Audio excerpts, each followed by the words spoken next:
Hare Krishna devotees, welcome to Bhagavad Gita Shloka a day. Today's shloka is the very last shloka of chapter 6, which is shloka number 47. Yoginamapi sarvesham matgatenantaratmana shraddhavan bhajate yo mam same yuktatamo mataha. Yoginamapi sarvesham matgatenantaratmana shraddhavan bhajate yo mam same yuktatamo mataha. Yoginamapi sarvesham matgatenantaratmana shraddhavan bhajate yo mam same yuktatamo mataha. Please recite after me. Yoginamapi sarvesham Yoginam api sarvesham matgatenantaratmana matgatenantaratmana shraddhavan bhajate yo mam shraddhavan bhajate yo mam same yuktatamo mataha.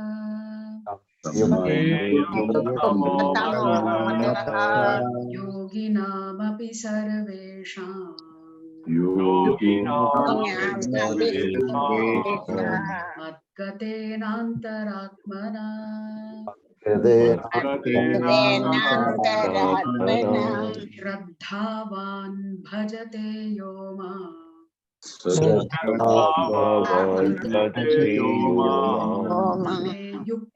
yo mam same yuktatamo mataha. Yoginam api sarvesham matgatenantaratmana shraddhavan bhajate yo mam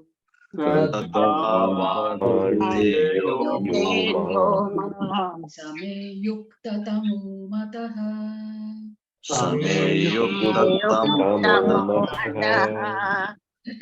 Word for word meaning and translation by His Divine Grace A.C. Bhaktivedanta Swami Srila Prabhupada. Srila Prabhupada ki jai. Yoginam of yogis. Api also. Sarvesham all types of. Matgatena abiding in me. Always thinking of me. Antaha atmana within himself.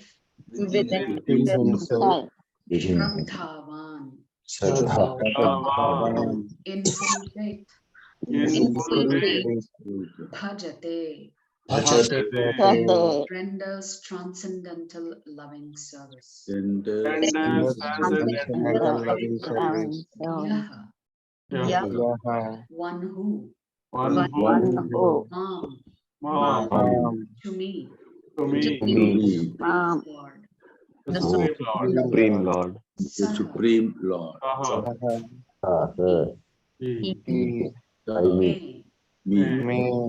by me Yuktatamaha the greatest yogi. Mataha is considered.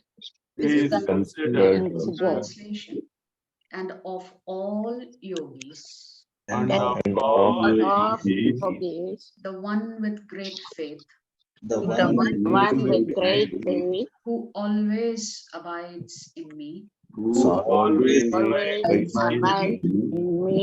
thinks of me within himself, and renders transcendental loving service to me. He is the most intimately united with me He is the most intimately united with me in yoga in yoga. and is the highest of all. The highest of All. That is my opinion. That That is my is opinion. my opinion. This is the conclusion of this chapter.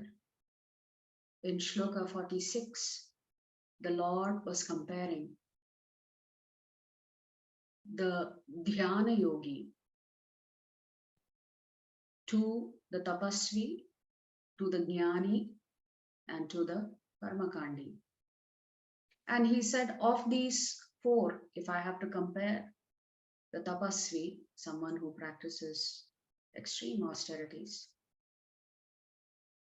that person is higher than the Jnani. The Jnani is higher than the Karmakandi. And higher than all three of them is that personality or transcendentalist that is actually practicing Hatha Yoga. So one would think this entire chapter is about Hatha Yoga or Dhyana Yoga. And the Lord has compared other rungs of yoga and stated that the Hatha Yoga system, the yogi is practicing that, is the topmost. And we said those who propagate Dhyana Yoga, they will refer to Shloka number 46 to back up their claims that this is the highest form of yoga. But then there is one more shloka that comes, which is the last shloka. And in this shloka, the Lord is talking about his devotees. So he is now saying, if you compare all the different types of yogis who follow all different paths in search of me, there is one person who stands out as topmost. Who is this personality? Such a yogi has great faith. Such a yogi is always abiding in Krishna. Such a yogi is always thinking of Krishna. And the most important part, such a yogi is always rendering transcendental loving service to me. The Lord likes it when his devotees serve him personally, because that's where the intimacy is. The intimacy of a relationship is established when there is service. So imagine if I tell somebody I love them, but I only keep saying I love them, and I'm only studying them from far. That is not service, but that's what a jnani does. I can say I love you, but then all the money and everything else that I get, I only use it to enjoy myself. That's what a karmakandi does. And then a dhyana yogi says, I love you, but then let me first try to control myself before I can be of service to you. The Lord is saying, only if you serve me is there proof that you love me. So therefore, bhakti yoga is the highest of all the yogis. Krishna is using the word bhajate. The word bhajate means to serve. It doesn't mean to worship. One can worship somebody and still not really be completely in love, either out of fear or out of ego or whatever it is.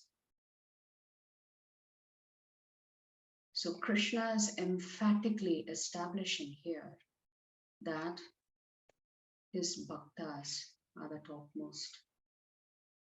So this should put to rest any debate that anybody may have about which path of yoga is the best.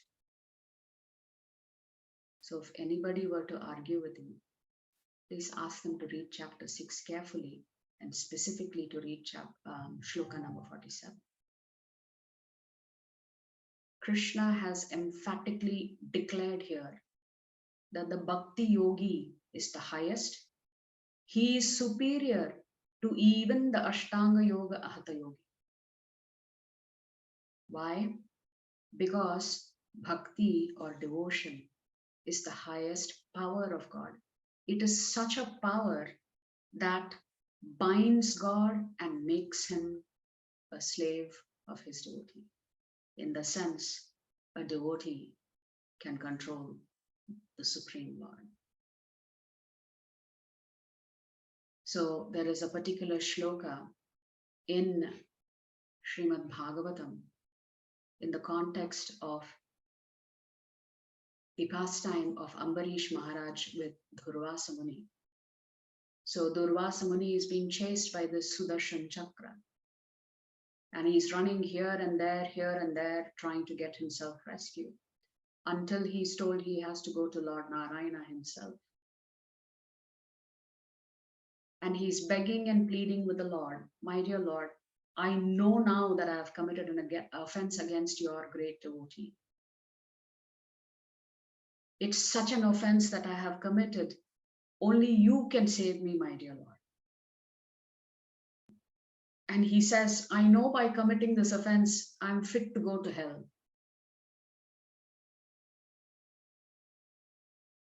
Because I have violated your devotee, your dear devotee. So in 2 shlokas, Durvasa Muni is begging and pleading with the Lord, recognizing the fact that he has offended the Lord's devotee. And how does the Lord respond? In shloka 63, the Lord says, I am completely under the control of my devotees. Indeed, I am not at all independent. Because my devotees are completely devoid of material desires.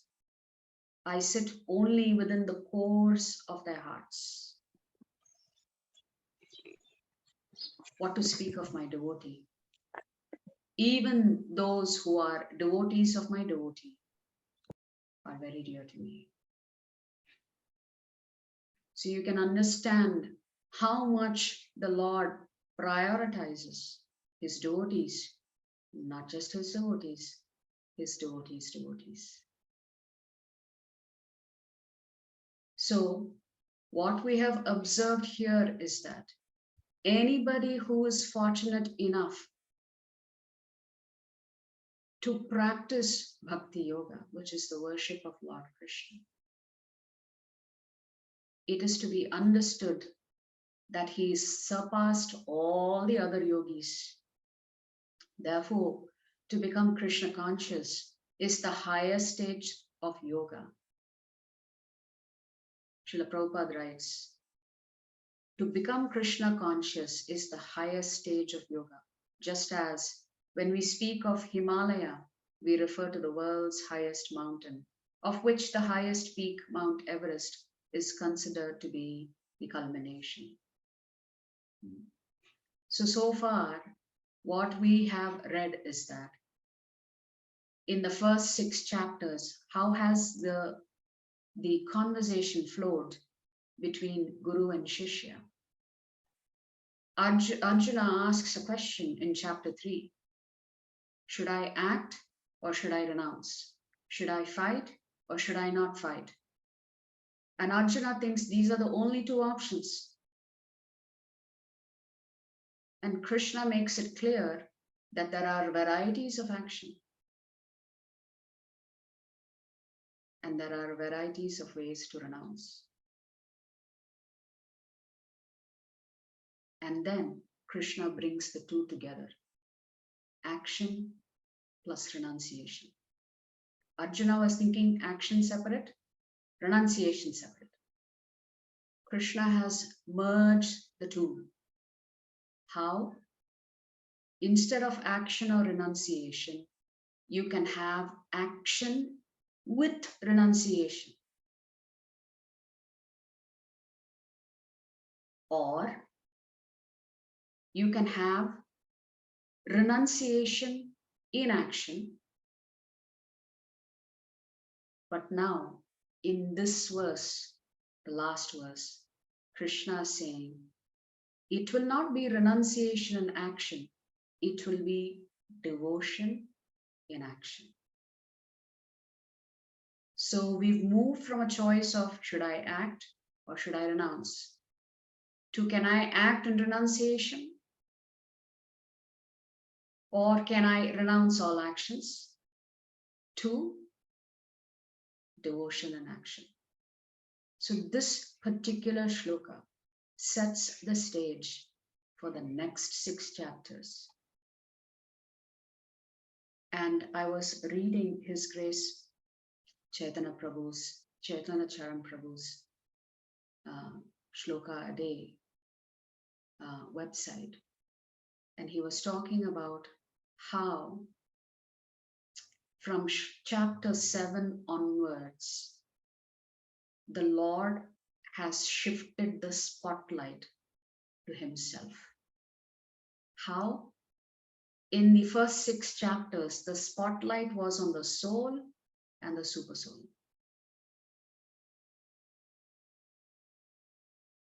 And the spotlight of the super soul culminates in chapter 6 because the Dhyana yogis are meditating on Paramatma. So Arjuna's spotlight in chapter 1 was the body. Krishna shifts his spotlight to move from the body to the soul in the 2nd chapter. And then 3rd chapter onwards, the focus shifts from soul to super soul. And now, from the 7th chapter onwards, from Atma to Paramatma, the Lord reveals Himself to be that Paramatma. And now the focus shifts completely to Sri Krishna. So this is the essence of this particular shloka. And also, we've been talking about in this chapter of how we're moving from sadhana to siddhi, from practice to perfection. The highest form of perfection, the Lord has stated, is someone who is intimately united with me in service. So it's not just thinking about Krishna. It's not just studying Krishna. It's not just trying to control your own body, mind, intelligence, and senses, but to figure out how to use everything in your capacity to serve the Supreme Lord, because that's what He wants. Because if you do that, then the Lord comes under your control. As you can see in that beautiful shloka, the Lord says, I'm not independent at all, because my devotees control me. Hare Krishna.